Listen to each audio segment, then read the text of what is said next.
I received the email on a Monday morning in January. The subject line read, Major Rebranding Project minus $80K budget. I almost deleted it as spam, but something made me open it. Dear Miss Rivera, we're a rapidly growing tech startup called Apex Innovations, and we're looking for a talented designer to lead our complete corporate rebrand.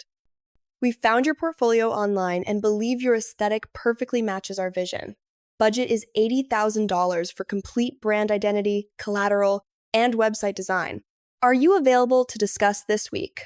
I read it 3 times, my hand shaking slightly. $80,000. That was more than I'd made in the entire previous year as a freelance graphic designer. I'm Nina Rivera, 28, and I'd been freelancing for 4 years after leaving a soul-crushing corporate design job. I was good at what I did, branding, logo design, visual identity systems, but breaking into high-paying clients was nearly impossible. Most of my work came from small businesses with budgets under $5,000. I hustled constantly, worked 60-hour weeks, and still barely scraped by in my expensive San Francisco studio apartment.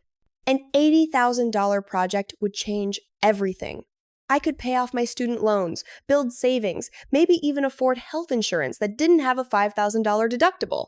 I responded within the hour, trying to sound professional rather than desperate. Thank you for reaching out. I'd love to discuss the project. I'm available for a call this week. The response came back in minutes. Perfect. Can you meet tomorrow at 2 p.m.? Our offices are at 447 Bryant Street, Suite 300. A real address. A real office. This was legitimate. I spent that evening researching Apex Innovations. Their website was professional but generic stock photos, vague language about innovative tech solutions for enterprise clients, no specific products or case studies. The LinkedIn page showed they'd been founded 6 months earlier, had about 15 employees listed. The lack of detail made me slightly nervous, but they were a startup. Startups often had minimal online presence in early stages, and the office address was real. I Google Street Viewed it. Nice building in Soma, the kind where tech companies leased space. I showed up 15 minutes early the next day, wearing my most professional outfit, black pants, blazer, portfolio bag. The building was sleek and modern, with a directory in the lobby listing Apex Innovations in Suite 300. I took the elevator up. Suite 300 was a co-working space WeWork style, with glass walls and modern furniture. A receptionist directed me to a conference room where a man in his late 30s was waiting. Nina, great to meet you. I'm Marcus Chen, CEO of Apex Innovations. He was polished, expensive suit, confident handshake, the kind of tech executive I'd seen at every startup event in San Francisco. We sat, and he pulled up a presentation on his laptop. Let me tell you about Apex, he said. We're building AI-powered business intelligence software for enterprise clients. We've just closed our Series A funding, $12 million, and we're ready to scale. But our current branding is generic, thrown together when we were focused on product development. We need a complete rebrand that positions us as a premium, innovative player in the space. He showed me their current logo, a forgettable geometric shape with bland typography. Then he showed me competitor brands, pointing out what he liked and didn't like about each. We want something bold but sophisticated, tech-forward but not gimmicky, something that says we're the future of business intelligence. I asked about timeline and deliverables. He wanted everything: new logo, complete visual identity system, brand guidelines, business cards, pitch deck templates, website design. 4-month timeline, $80,000, paid in 4 monthly installments of $20,000. It was a massive project, but the budget was fair for the scope. I'd done similar work before, just never for this much money. I'll need a contract, I said. Absolutely, our legal team will send one over today. We like to move fast. Can you start this week if we get everything signed? I said yes. We shook hands. Marcus thanked me for coming in, said he was excited to work with me. The contract arrived that evening via email. I read it carefully. It was professional, detailed, covered all the standard terms. Scope of work, payment schedule, ownership rights. I'd retain copyright until final payment, then full rights transferred to client, confidentiality clauses. Everything looked legitimate. I signed it, sent it back. The next morning, I received the first payment, $20,000, direct deposit into my business account. The money was real. The project was real. I was working on an $80,000 rebrand. I spent the next 2 weeks in discovery researching the business intelligence software market, analyzing competitor brands, developing mood boards and initial concepts. Marcus was responsive via email, provided feedback, seemed genuinely engaged. I presented 3 initial logo directions in early February. Marcus loved one of them, a bold, geometric mark that suggested data visualization and forward momentum. We refined it over the next few weeks, then moved into the broader visual identity system. The work was challenging but exciting. This was the kind of project I dreamed about. Big budget, creative freedom, a client who trusted my expertise. I worked 12-hour days, perfecting every detail. The second payment of $20,000 arrived right on schedule at the end of February. I was thrilled. Legitimate clients paying on time for work I was proud of. By mid-March, I'd completed the full brand identity system logo variations. Color palette, typography system, graphic elements, photography style. I'd designed business cards, letterhead, email signatures, PowerPoint templates. Everything was polished and professional. Marcus approved everything with minimal revisions. "This is exactly what we needed," he said during a video call. "You've nailed it. Let's move forward with the website design."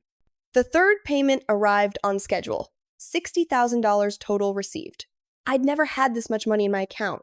I paid off a chunk of my student loans, bought a new laptop to replace my dying 5-year-old MacBook, took my parents out for a nice dinner. I spent April designing the website, a sleek, modern site showcasing Apex's software platform, case studies, team bios. Marcus provided content, seemed pleased with the design direction. By late April, I'd completed everything in the contract. Full rebrand, complete website design, all deliverables, 4 months of intense work, but I was incredibly proud of the results. I sent Marcus the final files and invoiced for the last $20,000. Then I waited. Payment was due May 1st. May 1st came and went, no payment. I sent a friendly reminder email on May 3rd. No response. I called Marcus's phone number. Disconnected. I sent another email, more urgent this time.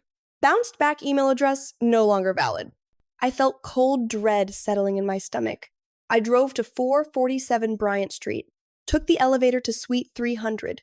The co-working space was still there, but the receptionist had no record of Apex Innovations. They'd never leased space there long-term. Marcus had apparently rented the conference room by the hour for our initial meeting. I searched for Apex Innovations online. The website was gone, the LinkedIn page had been deleted, the phone numbers I had were all disconnected. Marcus Chen had vanished. The company had disappeared. But I'd received $60,000. The company had existed enough to pay me for 3 months. This couldn't be a complete scam. Then, 2 weeks later, I saw something that made my blood run cold. A friend sent me a link to a tech industry blog. "Hey, isn't this similar to the branding you were working on?" The article was about a company called Vertex Intelligence, a newly launched business intelligence software company that had just announced a major client contract. The article included their website and logo. It was my work. The exact logo I designed for Apex Innovations. The exact visual identity system. The exact website design. Everything I'd created over 4 months, being used by a different company. I clicked through their website in shock. The brand guidelines I'd meticulously created, they were using every element. The color palette, the typography, the graphic system, even small details like icon styles and button designs. This wasn't inspiration or coincidence. This was my complete, exact work. I looked up Vertex Intelligence. They were a real company founded 3 years earlier with actual offices, real employees, legitimate clients. They'd been operating in the business intelligence space for years. And they just rebranded using the identity I'd created. The pieces started falling into place. Apex Innovations wasn't a startup. It was a fake company created by someone at Vertex Intelligence to hire me to design their rebrand without revealing who they really were. They'd paid me $60,000 for 4 months of work, then disappeared before the final payment, keeping $20,000 and, more importantly, stealing my complete creative work. Because according to the contract I'd signed, ownership rights didn't transfer until final payment. Until I received that last $20,000, I still owned the copyright to everything I'd created. They were using my work without rights, without permission, without proper payment. I felt sick. I'd been scammed, manipulated, used.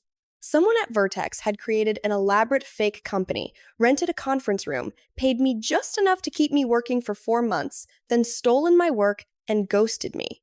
I contacted a lawyer immediately. His name was James Park, and he specialized in intellectual property theft. I showed him everything: the contract, payment records, the emails, and most importantly, the work files with timestamps showing I'd created everything months before Vertex's Rebrand launch. James looked through everything and nodded. This is copyright infringement. They're using your work without rights. The contract clearly states ownership doesn't transfer until full payment, which they never made. You have a strong case. Who do I sue? Apex Innovations doesn't exist. We sue Vertex Intelligence. They're the ones using your work. We'll need to prove someone from Vertex created the fake company to hire you. But the circumstantial evidence is overwhelming: the identical work, the timing, the fake company disappearing right before their Rebrand launch. We filed a lawsuit for copyright infringement, breach of contract, and fraud. We demanded they cease using my work immediately, pay the remaining $20,000, and pay additional damages for fraudulent inducement. Vertex's lawyers responded with denial. They claimed they'd hired a different design firm for their rebrand, that any similarities to my work were coincidental, that they'd never heard of Apex Innovations or Marcus Chen. But I had receipts. I had every draft, every revision, every file with creation dates and metadata showing I'd designed everything months before Vertex's launch. I had the contract showing Apex Innovations had hired me, and I had my bank records showing the $60,000 in payments that matched exactly with when I'd been working. James subpoenaed Vertex's financial records. That's when we found the smoking gun. The $60,000 I'd received had come from Vertex Intelligence's operating account, funneled through a shell LLC called Apex Innovations Consulting Services. The payments were categorized as design services in their internal accounting. Vertex had created Apex Innovations specifically to hire me. They'd hidden behind a fake company to avoid negotiating a proper rebrand contract, which would have cost them closer to $150,000 from an established agency. They'd paid me $60,000, stolen the remaining $20,000 they owed, and got a complete corporate rebrand for less than half the market rate. But more than that, they'd committed fraud. They deliberately misrepresented who they were, breached the contract, and infringed my copyright. The discovery process revealed even more. Marcus Chen wasn't a CEO, he was a marketing manager at Vertex named Marcus Chavez. He'd used a slight name variation and posed as CEO of a fake company. The Series A funding story was complete fiction. Everything he told me was designed to make me believe I was working for a legitimate startup rather than creating a rebrand for an established competitor in the space. Why go through this elaborate scheme? Because if I'd known I was working for Vertex, I would have researched them, seen their actual competitors, potentially recognized conflicts with my other clients, and I would have charged market rate for a corporate rebrand, which, for a company their size, would have been at least $150,000, not $80,000. They'd manufactured a fake startup story to underpay me and keep me from asking too many questions. The case went to trial in November. Vertex tried to argue that the similarity in the work was coincidental, that Marcus Chavez had acted independently without company authorization. But we proved Marcus had expensed the conference room rental to the company. We proved the payments came directly from Vertex's accounts. We showed internal emails where Marcus had presented the new brand identity to Vertex's executive team, my identity, weeks before ghosting me. The jury deliberated for 4 hours and found in my favor on all counts. Vertex was ordered to immediately cease using my work, pay me the remaining $20,000, and pay an additional $120,000 in damages for fraud and copyright infringement. $140,000. They appealed, but their insurance company advised them to settle rather than risk a higher judgment. In February, I received the full settlement payment. But the real vindication came from what happened next. The lawsuit got media attention. TechCrunch ran a story. Established tech company created fake startup to underpay freelance designer. The story resonated. Every freelancer has nightmare stories about getting stiffed by clients, But the elaborate fake company scheme was so brazen, it shocked people. Vertex's reputation was destroyed. Major clients canceled contracts, citing ethical concerns. Their CEO resigned. The company ended up rebranding again with a different agency, paying full market rate this time, and it still couldn't shake the scandal. Marcus Chavez was fired and faced criminal fraud charges. He pleaded guilty to a misdemeanor and paid a fine, but his career in tech was over. Meanwhile, my own career exploded. The media attention brought me dozens of new clients. Companies wanted to work with the designer who stood up to corporate theft. I raised my rates, hired 2 junior designers to help with overflow work, moved into a real office space. I'm now turning away more work than I accept. Last year, my business grossed $400,000, 5 times what I made before the Vertex disaster. But more importantly, I helped change how freelancers protect themselves. After my case, several freelance designer groups updated their contract templates to include stronger protections against fraud. Legal organizations created resources for freelancers dealing with fake clients. I speak at design conferences now about the experience. I show the contract I signed, which looked legitimate but wasn't strong enough to prevent what happened. I explain the red flags I missed, the vague website, the rented conference room, the CEO who only communicated via email after that first meeting, and I teach designers how to verify clients before starting work. Real business registration checks, LinkedIn verification of people you're meeting with, payment structures that protect against this kind of fraud. Because Vertex wasn't unique. After my story went public, dozens of other freelancers reached out with similar experiences, fake companies, elaborate lies, stolen work. The scheme I experienced is more common than anyone realized. I keep a framed copy of the final settlement check in my office. Not because I'm proud of the money, though. That money was life-changing, but because it reminds me that fighting back is possible. That even when you're a solo freelancer against $1 million company, if you have evidence and persistence, you can win. Vertex tried to steal 4 months of my life and my creative work. Instead, they accidentally launched my career. I think about Marcus sometimes, the man who smiled and shook my hand while lying about everything, who complimented my work while planning to steal it, who made me believe I was finally getting my big break while orchestrating an elaborate fraud. I wonder if he regrets it, if he thinks about the career he destroyed, the criminal record he earned, all because his company didn't want to pay market rate for a rebrand. Probably not. People who commit fraud don't think they'll get caught. They think they're smarter than everyone else. But here's what Marcus and Vertex learned. Creative work has value. Designers have rights. And stealing from freelancers because you think they're too small to fight back is a mistake that can destroy your entire company. I have a new policy now. Before I take any project over $10,000, I verify everything. I check business registrations, confirm office locations are real leases, not temporary rentals, video call with multiple team members, request references from their other vendors. It takes extra time. Some clients get annoyed by the scrutiny. But after what happened with Vertex, I'll never again take a client at face value just because they have money to pay me. Because $80,000 looked legitimate until it wasn't. A rented conference room looked like a real office until I checked. Marcus Chen looked like a trustworthy CEO until he disappeared. Trust has to be earned, especially in freelancing, where a single bad client can destroy months or years of work. My business is thriving now. I work with real companies on projects I'm proud of for fees that reflect my value. I have contracts that protect me, payment structures that ensure I'm never working for free, verification processes that weed out scammers. And I have the knowledge that when someone tried to steal from me, I fought back and won. That's worth more than any design project. If you're a freelancer and a client seems too good to be true, verify everything. Check business registrations, confirm identities, protect your work with strong contracts. And if something feels wrong, trust that instinct. Scammers count on freelancers being desperate for work, willing to overlook red flags for the promise of a big payday. Don't be desperate. Be smart. Because the Vertexes of the world are out there, creating fake companies, telling elaborate lies, stealing work from creators who deserve better. But if you catch them, if you document everything, if you fight back, you can win. I did.